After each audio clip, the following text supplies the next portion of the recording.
Assalamualaikum warahmatullahi wabarakatuh. Kepada yang terhormat Bapak Muhammad Erik Ernawan SHMH selaku dosen dari mata kuliah kewirausahaan kelas B, saya Febrian Duta Pratama NPM 211000093 izin mempresentasikan tugas UAS mengenai kewirausahaan dan juga kunjungan kelompok. Nah, sebelum kita masuk ke dalam pembahasan, yang lebih baik kita memahami definisi mengenai kewirausahaan itu sendiri. Nah, saat kita berbicara tentang kewirausahaan, tentunya kita perlu mengetahui terkait definisi kewirausahaan itu sendiri. Nah, wirausaha ini berasal dari dua kata, yaitu wira dan usaha. Wira artinya gagah, luhur, berani, teladan, atau pejuang.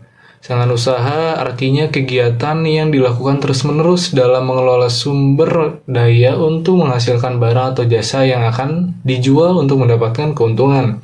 Nah, jadi wirausaha itu adalah pejuang yang menjadi teladan dalam berwirausaha. Nah, kemudian kewirausahaan adalah sebuah proses pembentukan atau pertumbuhan suatu bisnis baru yang berorientasi pada perolehan keuntungan, penciptaan nilai, dan pembentukan produk atau jasa baru yang unik dan inovatif. Nah, yang unik dan inovatif ini seperti artinya wira itu tadi sebagai teladan bagi pelaku usaha lainnya ya. Nah, kemudian pertanyaan selanjutnya adalah bagaimana seorang wirausaha untuk membuat usahanya memperoleh keuntungan dan membentuk barang atau jasa baru yang unik dan inovatif? Nah, kita harus melihat beberapa poin. Yang pertama adalah inovasi. Nah, bisa dibilang inovasi merupakan kunci dari kewirausahaan atau entrepreneurship, di mana pengusaha yang mampu berinovasi dan menciptakan tren baru di pasar bisa dipastikan mampu mengenalkan produknya dengan cepat atau bahkan menjadi pionir ya. Hasilnya, produk memiliki daya saing yang cukup tinggi dan menghasilkan angka penjualan yang menjanjikan. Yang kedua yaitu pengembangan jaringan. Nah, dalam menjalankan sebuah bisnis, seorang kewirausahaan atau entrepreneur, seorang wirausaha ini tidak bisa berdiri sendiri. Mereka harus mampu membangun networking yang kuat dengan pihak-pihak yang terlibat agar produk kita memiliki value yang tinggi di pasar. Nah, networking tidak hanya tentang partner bisnis, tapi juga bisa seperti pemasok, bank, atau bahkan karyawan. Nah, yang ketiga ada fokus pada keuntungan. Diakui atau tidak, laba merupakan tujuan utama didirikannya sebuah bisnis. Nah, inilah mengapa seorang entrepreneur dengan jiwa entrepreneurship pasti mampu membuat perencanaan, mengambil keputusan, dan menerapkan kebijakan-kebijakan yang berfokus pada potensi keuntungan. Yang keempat ada memprediksi tren pasar, di mana entrepreneurship juga erat hubungannya dengan meramal berbagai kemungkinan di masa depan. Hal ini penting mengingat iklim bisnis selalu berubah-ubah mengikuti kondisi zaman. Tanpa adanya kemampuan untuk memprediksi, seorang entrepreneur tidak bisa disebut memiliki jiwa entrepreneurship. Contohnya sekarang dengan adanya perkembangan teknologi, yang dulu-dulu itu hanya berada di pasar, sekarang dengan teknologi ini bisa menggunakan seperti GoFood, GrabFood, seperti itu. Sehingga kita bisa memaksimalkan perkembangan zaman ini kepada keuntungan untuk jasa atau barang yang kita jual. Kemudian yang kelima adalah asumsi resiko, di mana setiap hal yang mendatangkan keuntungan pasti memiliki resiko masing-masing. Begitu pula dengan menjadi seorang entrepreneur.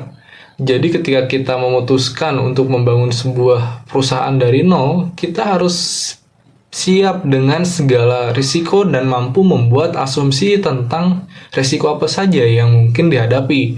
Nah, sikap ini merupakan ciri khas pengusaha dengan jiwa entrepreneurship-nya. Nah, selanjutnya setelah poin-poin itu, maka dalam entrepreneurship atau kewirausahaan ini harus memiliki karakteristik yang harus dikembangkan bagi seorang entrepreneur. Yang pertama yaitu kreatif. Nah, di mana entrepreneur harus kreatif dalam membangun usaha. Mereka memanfaatkan peluang yang ada sebagai ide bisnis serta menghasilkan langkah inovatif untuk memberikan solusi melalui bisnisnya. Kreativitas membuat bisnis yang dijalankan entrepreneur terlihat unik dan berbeda daripada kompetitornya atau usaha pesaing. Nah, kemudian optimis, di mana dunia bisnis memang penuh tantangan dan resiko. Namun, entrepreneur sendiri yang sukses wajib bersikap optimis. Mereka selalu melihat sisi positif dari segala situasi dan terus maju dalam bisnisnya. Optimisme dapat meningkatkan kreativitas dan membantu wirausaha menentukan ide-ide baru untuk bisnis mereka sehingga meningkatkan peluang kesuksesannya. Yang ketiga ada memiliki pengetahuan produk yang baik. Tidak mungkin seorang entrepreneur tidak mengenali produk atau barang jasa yang ditawarkannya, di mana mereka harus mempunyai pengetahuan yang baik tentang produk serta industri bisnisnya. Entrepreneur juga mengetahui nilai dan keunikan produk agar lebih menarik di mata konsumen atau pelanggan. Yang keempat ada mau bekerja sama. Kemampuan networking dan menggali peluang kerjasama sangat penting bagi seorang wirausaha, di mana mereka harus mau bertemu semua orang baru agar bisa mendapatkan pengetahuan, pengalaman, dan sumber daya yang dibutuhkan. Kemudian yang kelima adalah percaya diri. Nah, entrepreneur harus mempunyai keyakinan bahwa mereka bisa mencapai tujuannya. Wajar jika mereka ragu, tapi mereka harus tetap bertahan dan siap mengambil resiko yang diperlukan, karena yakin dapat memberikan hasil yang lebih baik di masa depan. Kepercayaan diri juga membuat seorang entrepreneur lebih mudah dalam mengatasi tantangan, mengambil resiko, dan tetap gigih. Yang keenam adalah fokus pada tujuan, di mana entrepreneur yang fokus pada tujuan selalu mengetahui apa yang ingin dicapai dan berusaha untuk mengejar tujuan tersebut. Dalam mencapai tujuannya, mereka membutuhkan ketekunan untuk mengatasi berbagai tantangan serta mendapatkan kepercayaan dari orang yang diajak bekerja sama. Yang ketujuh adalah mau mengambil resiko, di mana di dunia bisnis penuh sekali dengan resiko, dan entrepreneur harus siap mengambilnya. Lagi pula, mengambil resiko sangat penting untuk membedakan diri mereka dengan pesaingnya. Namun mereka harus membuat keputusan yang terukur agar bisa membawa keuntungan bagi diri sendiri maupun bisnisnya atau usahanya. Yang kedelapan ada tidak ragu untuk mengambil keputusan, di mana seorang wirausaha akan dihadapkan pada berbagai kondisi yang menuntutnya mengambil keputusan, di mana mereka harus membuat keputusan yang matang dan tidak terburu-buru agar tidak berdampak pada bisnisnya. Mereka harus rajin mencari tahu dan mengelola informasi yang ada agar bisa membuat keputusan yang lebih baik. Yang kesembilan adalah gigih, di mana kegigihan diperlukan untuk menghadapi tantangan dalam berbisnis, di mana karakteristik ini juga membuat seorang wirausaha mampu bertahan melewati kesulitan serta berpegang teguh pada tujuan dan impiannya. Yang ke-10 ada fleksibel. Mau tidak mau seorang entrepreneur harus melakukan multitasking pada awalnya memulai bisnis itu, di mana mereka harus fleksibel dalam menjalankan bisnis dan mampu beradaptasi terhadap perubahan yang mungkin terjadi. Fleksibilitas ini sangat berguna agar mereka terus tumbuh dalam situasi yang mendatang atau yang menantang. Nah, kemudian yang 11 ada kompetitif. Dunia bisnis penuh persaingan yang bisa saja mengancam kesuksesan yang telah dibangun. Inilah alasan entrepreneur perlu mengembangkan jiwa kompetitif. Sikap kompetitif berarti mereka bersemangat menghadapi tantangan atau berusaha untuk mengatasinya. Mereka tidak menganggap pesaing sebagai hal negatif, melainkan peluang untuk meningkatkan bisnis. Nah, yang ke-12 ada berjiwa pemimpin. Entrepreneur merupakan pemimpin dalam bisnisnya. Merekalah yang membangun bisnis serta merekrut karyawan untuk dipekerjakan. Seorang pemimpin harus mampu bermotivasi dan memiliki keterampilan komunikasi yang kuat dan efektif. Mereka juga percaya pada kemampuan anggota lainnya. Nah, yang ke-13 yaitu bertanggung jawab. di mana seorang wirausaha harus mengemban tuntutan besar dalam mengelola bisnisnya. Sikap bertanggung jawab sangat penting, tentu jika bisnisnya sudah memperkerjakan karyawan.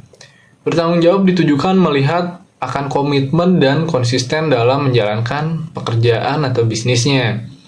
Nah, setelah prinsip, selanjutnya ada risiko yang bisa saja ditemui oleh seorang yang berwirausaha. Yang pertama yaitu resiko modal, di mana ketika membangun usaha pasti akan membutuhkan yang namanya modal, karena modal bisa dikatakan sebagai langkah awal dalam membangun usaha atau ide usaha. Modal usaha bisa didapatkan dari diri sendiri atau melakukan kerjasama dengan orang lain.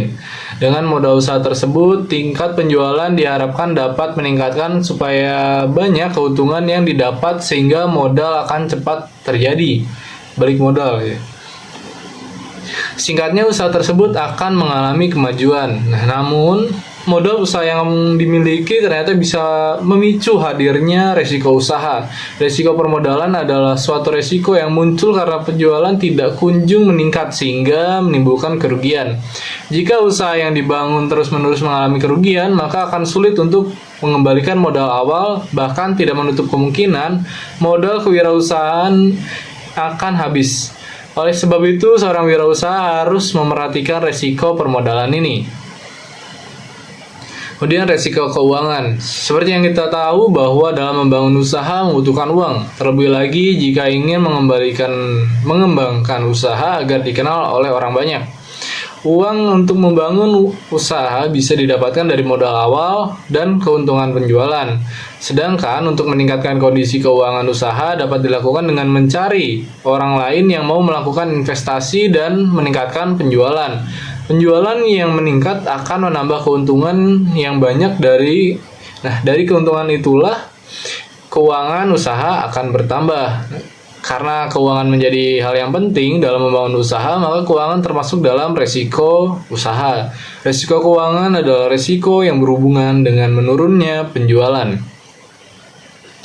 Yang ketiga ada resiko usaha, resiko perusahaan. Nah, ketika membangun usaha pasti selalu berharap akan terus mengalami kemajuan hingga sebuah perusahaan besar ya. Jika menjadi perusahaan, akan ada banyak orang lain atau perusahaan lain yang ingin melakukan kerjasama dengan kita. Dengan melakukan kerjasama ini, perusahaan akan mengalami perkembangan. Namun, dalam membangun perusahaan perlu memerhatikan kualitas produk yang diperjualbelikan. Kualitas produk tidak dijaga, maka kemungkinan besar konsumen tidak ingin membeli produk-produk tersebut. Jika seperti itu terjadi, akan memunculkan dampak buruk bagi perusahaan seperti saham-saham akan anjlok. Nah, hal itu yang menjadikan hal ini sebagai resiko. Kemudian resiko operasional. Di dalam sebuah perusahaan, ada yang namanya operasional perusahaan, seperti sumber daya manusia, cara memproduksi, penerapan kebijakan, dan hal lain-lain. Singkatnya, operasional perusahaan adalah bagian-bagian yang dapat mengembangkan usaha menjadi lebih maju. Oleh sebab itu, operasional perusahaan menjadi hal yang perlu diperhatikan dalam membangun usaha. Setiap bagian operasional perusahaan akan menjalani fungsi dan perannya masing-masing. Namun, jika operasional perusahaan tidak berjalan dengan baik, maka akan memunculkan risiko usaha. Nah, kemudian ada risiko teknik, di mana teknik khusus sangat diperlukan dalam membuat suatu produk. Dalam hal ini, dengan teknik khusus tersebut, produk-produk yang dihasilkan akan memiliki kualitas yang unggul dari produk lain. Dengan adanya teknik dalam menghasilkan suatu produk, maka penjualan dapat dilakukan sehingga perusahaan bisa mendapatkan keuntungan. Biasanya teknik yang dimiliki oleh perusahaan tidak akan disebarluaskan supaya perusahaan lain tidak menggunakan teknik yang sama. Nah, yang keenam ada risiko pasar, di mana pasar dalam dunia usaha harus diperhatikan secara khusus karena pasar itulah produk perusahaan akan dijual belikan kepada pembeli. Di mana riset pasar bisa menentukan target konsumen yang dituju. Selain itu, riset pasar menjadi kunci supaya produk-produk perusahaan laris. Kondisi pasar akan selalu berubah-ubah seiring dengan perkembangan zaman. Jika suatu perusahaan tidak mengikuti perkembangan zaman, maka perusahaan tersebut akan tertinggal dengan perusahaan lainnya. Oleh karena itu, kondisi pasar yang terus berubah-ubah termasuk ke dalam risiko usaha. Nah, setelah kita memahami tentang risiko usaha, prinsip kewirausahaan, kemudian, dalam prinsip wirausaha kita hubungkan dengan profesi hukum, di mana tentunya terdapat beberapa profesi hukum yang sangat erat kaitannya dengan kewirausahaan. Misalnya ada advokat, ada notaris, kan PPAT, di mana hal itu tentu diperlukan seperti tempat yang strategis, pelayanan yang baik, dan sebagainya. Maka dari itu diperlukannya pemahaman mendalam mengenai prinsip kewirausahaan, ya. Di mana prinsip berwirausaha dalam profesi hukum yang pertama mengelola aspek keuangan, pemasaran, dan operasional bisnis-bisnis dengan aktif, ya. Di mana seorang entrepreneur terkait dengan profesi hukum memiliki peran yang unik dan penting dalam dunia bisnis. Mereka adalah individu yang memiliki pengetahuan dan pemahaman mendalam tentang hukum serta memiliki keterampilan bisnis yang kuat. Sebagai seorang entrepreneur, pengetahuan hukum yang mendalam memberikan mereka keunggulan kompetitif dalam menjalankan bisnisnya. Mereka dapat memahami dan menerapkan peraturan hukum dengan tepat sehingga dapat menghindari masalah hukum yang dapat merugikan bisnis mereka. Mereka juga dapat menggunakan pengetahuan hukum ini untuk melindungi hak dan kepentingan bisnis mereka, termasuk dalam hal kontrak, kemudian hak kekayaan intelektual, dan perlindungan konsumen misalnya. Selain itu, seorang entrepreneur yang terkait dengan profesi hukum juga dapat memanfaatkan pengetahuan hukum untuk menciptakan peluang bisnis yang unik, di mana mereka dapat mengidentifikasi celah di pasar atau kebutuhan yang belum terpenuhi yang dapat diisi dengan solusi hukum yang inovatif, di mana mereka dapat mengembangkan produk atau layanan hukum yang dapat membantu individu atau perusahaan dalam menghadapi tantangan hukum. Seperti seorang entrepreneur terkait dengan profesi hukum dapat membuka firma hukum sendiri, di mana dengan pengetahuan hukum yang mereka miliki, mereka dapat memberikan layanan hukum yang berkualitas bagi klien mereka. Mereka dapat memberikan layanan hukum yang berkualitas itu tadi juga dapat mengembangkan spesialisasi di bidang hukum tertentu, seperti hukum bisnis, hukum lingkungan, dan lain sebagainya, sehingga dapat memberikan nilai tambah yang besar bagi klien mereka. Kemudian, seorang entrepreneur yang terkait dengan profesi hukum juga harus memiliki keterampilan bisnis yang kuat. Mereka harus mampu mengelola aspek keuangan, pemasaran, dan operasional bisnis mereka dengan efektif. Mereka harus dapat mengatur jadwal dan tugas-tugas untuk memastikan bahwa pekerjaan yang dilakukan tepat waktu dan memberikan pelayanan atau kualitas yang terbaik, di mana mereka juga memiliki kemampuan untuk membangun dan mempertahankan hubungan klien yang kuat, serta dapat menjalin kerjasama dengan mitra bisnis dan rekan-rekan hukum lainnya. Keberhasilan seorang entrepreneur di sini sangat bergantung pada kemampuan mereka untuk mengikuti perkembangan dan perubahan dalam hukum. Misal seperti KUHP sekarang telah ada KUHP nasional, itu Undang-Undang Nomor 1 tahun 2023. Maka dari itu pengetahuannya harus belajar lagi dan belajar lagi. Harus ditambah pengetahuannya. Hukum adalah bidang yang terus berkembang dan berubah. Oleh karena itu, seorang entrepreneur harus selalu mengembangkan pengetahuan hukum mereka dan memastikan bahwa mereka selalu up to date dengan peraturan dan kebijakan-kebijakan terbaru. Nah, seorang entrepreneur yang terkait dengan profesi hukum memiliki peran yang sangat penting dalam membantu individu dan perusahaan untuk menavigasi melalui kompleksitas hukum yang ada. Mereka adalah pengusaha yang cerdas dan kreatif yang menggunakan pengetahuan hukum untuk menciptakan peluang bisnis dan memberikan nilai-nilai tambah bagi klien mereka. Dengan kombinasi pengetahuan hukum yang mendalam dan keterampilan kewirausahaannya ini, mereka dapat menjadi kekuatan yang mendorong inovasi dan pertumbuhan dalam dunia bisnis. Baik, selanjutnya adalah kesan dan pesan dari tugas kelompok yang telah kelompok kami jalankan, di mana kami datang mengunjungi dua wirausaha. Yang satu wirausaha yang sederhana, dekat dengan kosan, hanya dengan seadanya saja.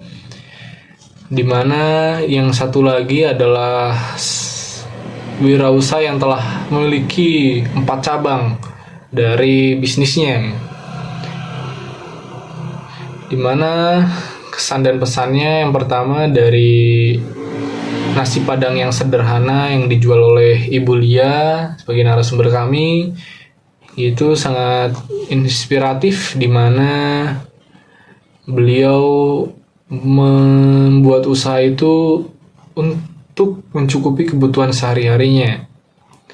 Nah, untuk yang bisnis satunya yang telah memiliki 4 cabang itu memang pada dasarnya, pada awalnya untuk bertahan hidup gitu. Akan tetapi dengan melihat peluang yang ada, dia mampu mengembangkan dan menggunakan celah itu sebaik mungkin. Nah, dengan mengunjungi tempat orang yang berusaha tadi itu dapat memberikan kesan yang inspiratif bagi kami, di mana melihat bagaimana mereka memulai dan menjalankan usaha mereka dengan semangat dan dedikasi dapat menjadi motivasi bagi kelompok kami untuk mengejar impian dan tujuan kita sendiri, dan untuk tidak menyerah dan melakukan sesuatu dengan sebaik-baiknya. Kemudian yang kedua, kreatif, di mana tempat orang-orang yang berwirausaha ini dipenuhi dengan ide-ide kreatif dan inovatif, dengan melihat produk atau layanan yang unik dan berbeda di antara wirausaha-wirausaha ini dapat memicu imajinasi kami dalam dan menginspirasi untuk berpikir di luar kotak ya. Nah, seperti yang di Sabana Kapau itu, di mana narasumber kami menginformasikan bahwa Sabana Kapau ini mengembangkan lagi tidak hanya dari nasi kapaunya, tetapi sekarang ada Sabana Kopi, di mana ada sore itu ada anak-anak yang sering berkumpul di sana, dan mereka ingin memfasilitasi dan menggunakan itu untuk memperoleh keuntungan itu sebagaimana seorang wirausaha. Maka di situ mereka juga membuat Sabana Coffee. Selanjutnya ada energi positif. Nah, di mana suasana di tempat orang yang berwirausaha biasanya penuh dengan energi positif ya. Mereka senang kita datangi, kita wawancarai. Mereka juga senang untuk memberikan informasi, pengalaman-pengalaman mereka terkait bidang bisnisnya masing-masing. Dan juga untuk yang di Sabana Kapau itu tadi, narasumber menginformasikan bahwa dia sudah mempatenkan mereknya itu Sabana Kapau ya. Nah, untuk yang Ibu Lia di nasi padang yang sederhana itu, yang menginspirasi adalah bahwa prinsip beliau itu sangat ditekankan di sana ya. Kayak kalau dia ingin membuka usaha lain ya, yang usaha ini jangan tutup karena ini usaha yang awal gitu. Kalau dia bilang seperti itu. Ini juga untuk modalnya sendiri tentunya yang di nasi padang sederhana ini ya masih sangat kecil, dan juga keuntungan yang dicapai bila memenuhi misalkan 100.000, apabila sudah memenuhi itu maka beliau sudah merasa cukup dan bahagia dengan hasil itu ya. Yang penting adalah bahwa hal itu sudah mencukupi kebutuhan sehari-harinya. Nah, sedangkan yang di Sabana Kapau ini tentunya ya, dia mengembangkan usaha-usahanya, dia mencoba untuk memperoleh keuntungan yang lebih, tidak hanya sekedar untuk bertahan hidup dari usaha bisnisnya tersebut. Nah, untuk pesannya, di mana kita dengan mengunjungi pelaku usaha gitu, kita banyak belajar dan belajar untuk bertanya. Dimana ketika mengunjungi tempat orang yang berwirausaha, kita jangan takut untuk belajar dan bertanya. Ajukan saja pertanyaan tentang bagaimana mereka memulai usaha mereka, mengatasi tantangan, dan mencapai kesuksesan. Nah, belajar dari pengalaman orang lain dapat memberikan wawasan berharga dan menghindari kesalahan yang sama, itu sebagai introspeksi bagi kita apabila ingin memulai wirausaha. Kemudian ambil inspirasi di mana jika ada ide atau konsep yang menarik di tempat tersebut gitu. Jangan ragu untuk mengambil inspirasi seperti adanya Sabana Coffee tadi yang sebelumnya hanya Sabana Kapau saja, kemudian berkembang ini dengan adanya Sabana Coffee. Namun ingatlah untuk selalu menghormati hak kekayaan intelektual itu tadi, seperti Sabana Kapau itu sudah didaftarkan, dan mengembangkan ide tersebut dengan keunikan dan keaslian kita sendiri. Kemudian dukung dan berbagi, di mana setelah mengunjungi tempat dua orang tadi dan berbagi pengalaman yang positif, cengkerama gitu. Kita harus kalau bisa menceritakan kepada orang lain juga tentang tempat-tempat tersebut seperti yang dipresentasikan di kelas dan merekomendasikannya untuk membeli produk-produk dan layanan mereka tentunya. Di mana dukungan kita ini dapat membantu mereka memperluas jangkauan pasar dan memperoleh kesuksesan yang lebih besar. Nah, kemudian untuk harapan dalam mata kuliah entrepreneur untuk menunjang profesi seorang sarjana hukum, di mana harapan saya bahwa mata kuliah entrepreneur dapat memberikan pemahaman dan keterampilan yang penting bagi seorang sarjana hukum dalam menjalankan profesi mereka. Dengan mempelajari entrepreneurship ini, seorang sarjana hukum akan dapat mengembangkan kemampuan bisnis dan kewirausahaan yang dapat mereka terapkan dalam karir mereka nanti gitu. Di mana mata kuliah kewirausahaan dapat memberikan pemahaman tentang bagaimana memulai dan mengelola bisnis, termasuk aspek hukum dan peraturan terkait, seperti tentang haki tadi. Ini dapat membantu seorang sarjana hukum untuk memahami bagaimana hukum berperan dalam konteks bisnis dan kewirausahaan. Mereka juga dapat belajar strategi pemasaran. Kemudian juga dengan wawancara tersebut kita mempelajari hal-hal lain yang tidak ada dalam teori gitu. Kemudian mereka juga dapat belajar tentang hal lain seperti jasa, kalau tentang jasa seperti advokat gitu, atau yang dapat berguna dalam membangun dan mengelola bisnis mereka sendiri di masa depan. Nah, selain itu mata kuliah entrepreneur ini dapat membantu sarjana hukum untuk mengembangkan keterampilan kepemimpinan dan manajemen yang penting dalam dunia bisnis. Dengan demikian, harapan saya bahwa mata kuliah entrepreneur dapat memberikan pengetahuan dan keterampilan yang berharga bagi seorang sarjana hukum dalam menunjang profesi mereka nanti. Nah, selanjutnya adalah kesimpulan yang saya dapatkan dari tugas kunjungan yang telah saya lakukan dari kedua wirausaha tadi, di mana dari kunjungan tersebut yang saya lakukan kepada pelaku usaha itu, saya dapat menyimpulkan beberapa hal penting. Yang pertama, para pelaku usaha memiliki prinsip yang dianut oleh masing-masing pelaku usaha tadi, seperti yang Ibu Lia sampaikan, di mana saku nasi padang yang sederhana, di mana prinsipnya adalah yang penting kebutuhan tercukupi. Dan juga apabila ingin mengembangkan usahanya tadi, yang sudah saya jelaskan, dia tidak ingin menutup usaha yang awal ini, karena itu sebagai landasan pijak bagi dia. Nah, sedangkan untuk pelaku usaha yang besar, yaitu Sabana Kapau itu tadi, yang narasumbernya adalah Bang Putra, memang pada awalnya untuk bertahan hidup dalam membuat bisnis ini, tapi melihat adanya peluang dia manfaatkan. Kemudian dia juga berpesan bahwa untuk mengerjakan segala sesuatu sebaik-baiknya. Ini inspirasi bagi kita. Nah,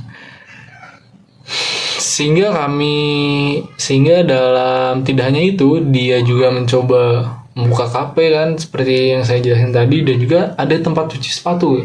Bila orang kantor, misalkan dekat dengan kantor, jam 12 sedang makan. Nah, yang kedua, mereka menghadapi berbagai tantangan dan hambatan dalam menjalankan usaha seperti perubahan pasar dan persaingan usaha yang ketat. Dan juga ada COVID-19 itu untuk Bulia sendiri yang sebagai pelaku usaha nasi padang sederhana. Nah, nasi padangnya ini pada saat COVID itu tutup dan beliau menjalankan bisnis usaha lainnya.